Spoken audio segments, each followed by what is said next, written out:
Both venomous snakes and constrictors are the apex predators of their environments, sitting at the top of the food chain. But they have very different ways of taking down their prey, so who would win in a fight? Venom vs. Constriction: how snakes actually kill their prey. Venomous snakes kill their prey with their venom, which is made up of toxins that they inject into their victim's body. When dealing with large prey, like mammals or birds, they don't actually kill them straight away. They simply use their venom to paralyze or slow down their prey, rendering them unable to escape, but still alive. This makes it much easier for the snake to swallow the animal whole. The venom works by interfering with the nervous system, often causing respiratory failure and/or massive internal bleeding. Some snake venoms also contain neurotoxins that attack the victim's brain and spine directly. It's a slow and painful death for the unfortunate animal, but not one that lasts for long. A snake's digestive juices will start breaking down its meal-less body from the inside out almost immediately, so death isn't really a concern after the initial bite or bites. Of course, if the snake manages to land a bite on a human, then it's a very bad day, and the unlucky person will likely die within hours. However, most venomous snakes don't hunt humans, reserving us for only the most desperate of circumstances. Constrictor snakes, on the other hand, don't have venom, so they have to rely solely on constriction to take down their prey. As soon as they feel the need to eat, they go in search of a meal, usually something small and furry like a mouse or a squirrel. Unlike venomous snakes, these guys kill their prey pretty much instantly. They grab onto their prey with their powerful jaws and then start coiling their bodies around it. As they coil tighter and tighter, they cut off the blood flow to the animal's heart, meaning that its brain will stop functioning after only a few minutes. Basically, they squeeze the life out of their victims. And although this might sound brutal, it's actually quite efficient. There's no messy venom to deal with and no time wasted waiting for the prey to die.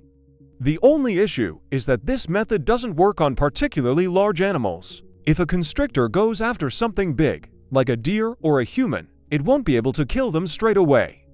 Instead, it will have to slowly squeeze its prey until it stops moving, and this can take a while. Also, the larger the animal, the longer the snake will have to hold its breath. And this isn't easy, considering that some constrictors can grow to be over 20 feet long. So if there was a fight between a venomous snake and a constrictor, who would win? Well, it depends on a number of factors, including the size and species of each animal. But there are some general rules of thumb that we can follow. Firstly, a larger snake will always beat a smaller snake. It's just the way that nature works. The bigger an animal is, the more powerful it will be, and the easier it will be for it to take down its prey. Secondly, a venomous snake will always be more dangerous than a non-venomous snake.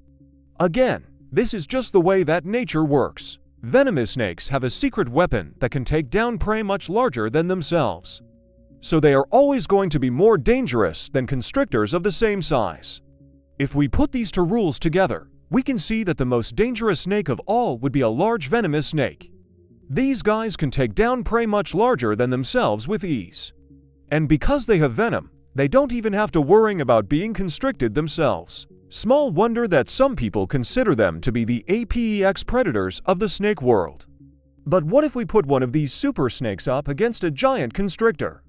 Which one would come out on top? Well, let's start with the constrictor.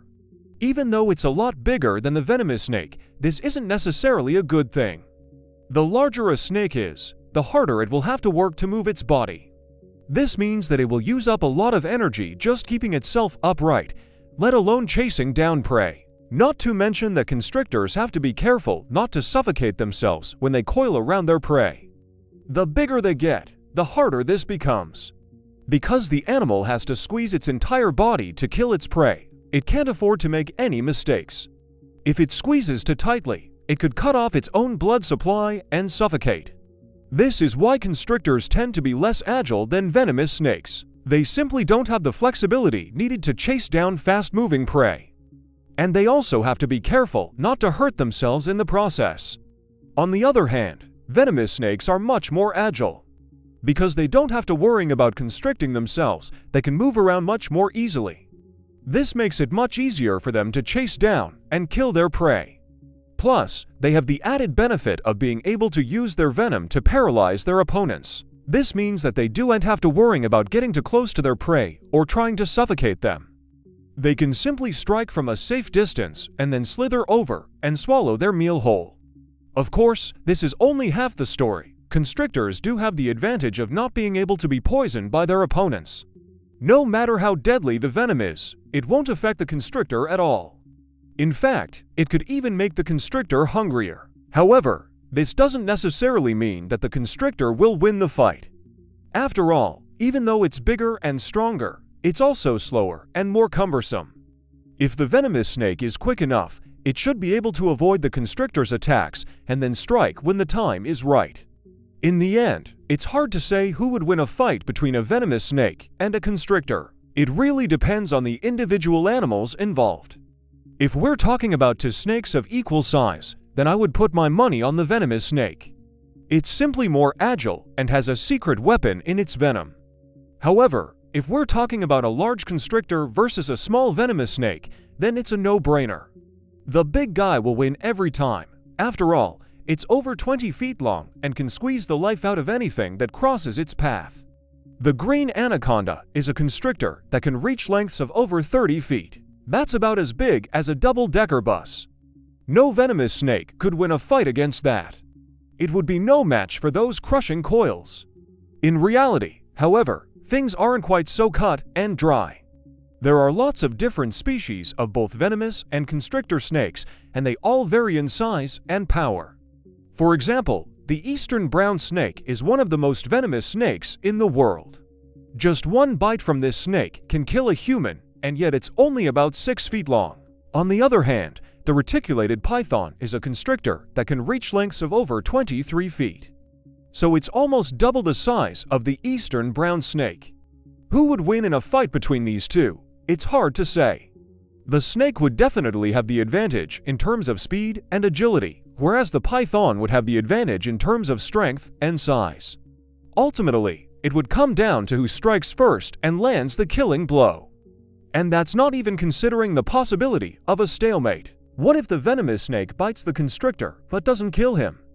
Or what if the constrictor manages to wrap his coils around the snake's head and suffocate him? There are so many different variables that it's impossible to say for sure who would win a fight between a venomous snake and a constrictor. All I can say is that it would be a close one. So what do you think? Who would win in a fight, a venomous snake or a constrictor? Let me know in the comments below. And don't forget to subscribe for more awesome videos. Thanks for watching.